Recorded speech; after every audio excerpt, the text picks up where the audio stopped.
আজকে এমন একটা জিনিস হলো যেটা আমি একদমই এক্সপেক্ট করিনি। কি সারপ্রাইজ ছিল সেটা একটু পরেই তোমাদের বলবো। তার আগে চলো আমাদের জার্নিটা শুরু করি। আজ আমরা সবাই বেরিয়ে পড়েছি একটা ছোট্ট ফ্যামিলি আউটিংয়ে। অনেক দিন ধরেই গাড়ি নিয়ে কোথাও যাওয়া হয় না, তাই ভাবলাম আজ একটু কৃষ্ণনগরের দিক যাওয়া যাক। প্রথমেই চলে গেলাম শঙ্করে।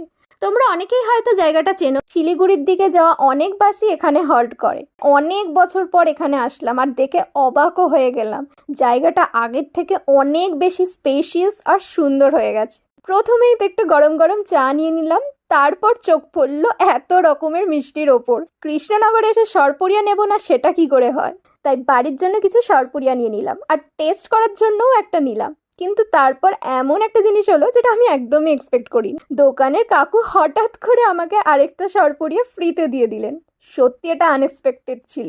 এখন প্রায় 8টা বাজে। এত দূর যখন এসেছি ডিনার তো করেই বাড়ি ফিরবো।